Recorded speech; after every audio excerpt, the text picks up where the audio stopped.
Hello दोस्तों, welcome to my YouTube channel RKITI।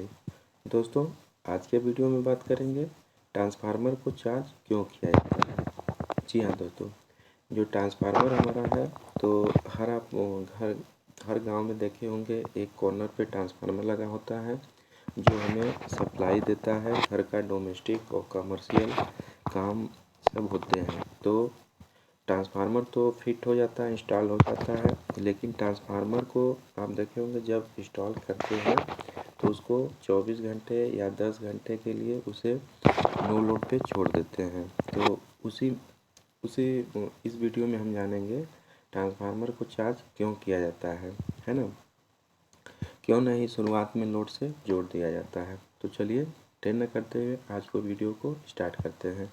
अगर आप हमारे चैनल पर पहली बार विजिट कर रहे हैं तो हमारे चैनल को ज़रूर सब्सक्राइब करिए और अपने फ्रेंड सर्किल में ज़रूर फॉलो करिए।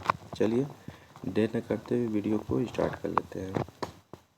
देखिए, ट्रांसफार्मर को चार्ज क्यों किया जाता है, ठीक है। हमारा आज का टॉपिक है यही। देखिए, पहले आपने ट्रांसफार्मर के बारे में पढ़ा होगा और आपको ज्ञात होगा कि ट्रांसफार्मर को किसी स्थान पर लगाते हैं तो उससे पहले क्या करते हैं, ट्रांसफार्मर को चार्ज करते हैं, ठीक है। तो आज के इस पोस्ट में हम पढ़ेंगे कि ट्रांसफार्मर का आखिर चार्ज प्रोसेस क्या होती है और क्यों करते हैं, ठीक है ना दोस्तों। देखिए, ट्रांसफार्मर को जब हम नो लोड की कंडीशन में कुछ घंटों तक चलाते हैं, ठीक है, तो उसे ही ट्रांसफार्मर की चार्जिंग प्रोसेस करते हैं, ठीक। यानी ट्रांसफार्मर को जो हम आउटपुट में कोई लोड नहीं देते हैं, नो लोड पर कुछ घंटों तक चलाते हैं, तो उसी को हम ट्रांसफार्मर की चार्जिंग प्रोसेस कहते हैं।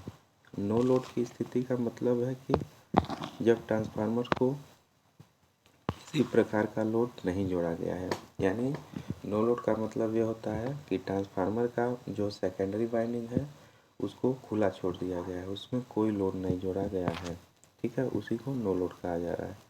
मतलब ट्रांसफार्मर को इनपुट टर्मिनल से सप्लाई दे दिया जाता है, यानी प्राइमरी से सप्लाई दे दिया जाता है, लेकिन आउटपुट को किसी प्रकार से लोड से नहीं जोड़ा जाता है ना दोस्तों, ठीक है। ट्रांसफार्मर देखिए दो प्रकार के होते हैं, एक ऑयल ट्रांसफार्मर होता है और एक डाई ट्रांसफार्मर होता है। दूसरा जो होता है ट्रांसफार्मर कितने प्रकार का होता है, ऑयल ट्रांसफार्मर, दूसरा डाई ट्रांसफार्मर, है ना। ऑयल मतलब उसके जो वाइंडिंग में ऑयल यानी तेल भरा रहेगा, मिनरल ऑयल होता है या सिंथेटिक ऑयल होता है। और एक ड्राई टाइप ट्रांसफार्मर होता है, एकदम ड्राई सूखा ट्रांसफार्मर होता है, उसमें एयर वगैरह का प्रयोग करके हम ठंडा के लिए करते हैं, ठीक है। दो प्रकार का होता है। तो और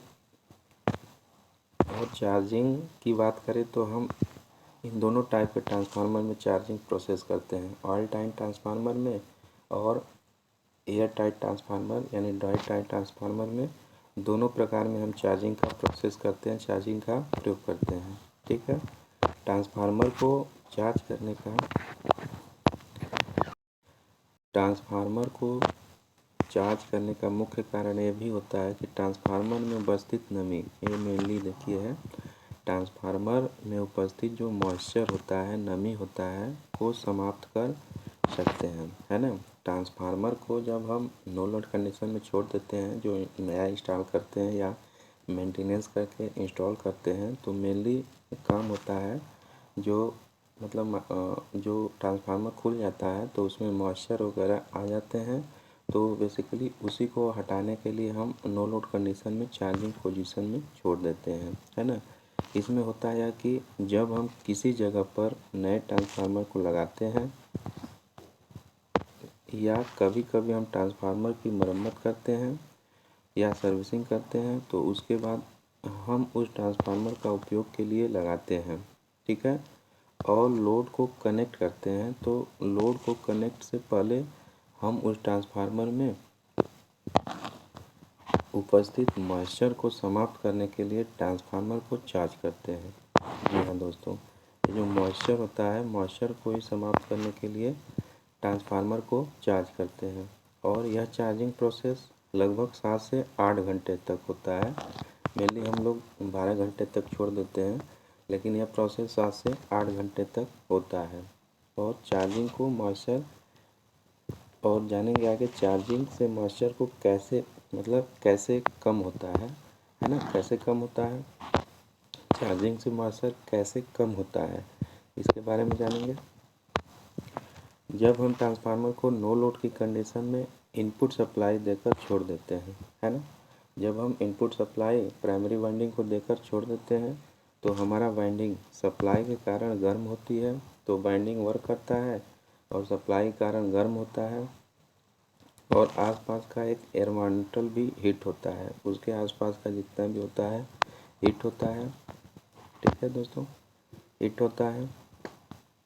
अगर आसपास का एनवायरमेंटल आयल है तो आयल भी हीट होगा और हीट होने के कारण आयल में उपस्थित नमी भाप बनकर उड़ जाती है ना। मेनली यही है कि जब हीट होता है तो आयल में जो मॉइस्चर होता है, नमी होता है, वह हीट्स के कारण भाप बनकर उड़ जाती है और आसपास का एनवायरमेंटल के माध्यम हवा है तो हवा में उपस्थित नमी भी क्या करती है, हीट बनकर उड़ जाती है।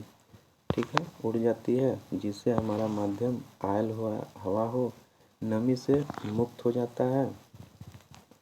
और इस प्रोसेस के बाद हम क्या करते हैं, आउटपुट में सप्लाई को जोड़ देते हैं, जिससे हमारा ट्रांसफार्मर का जो लाइफ होता है वह बढ़ जाता है और अच्छे से वर्क करता है।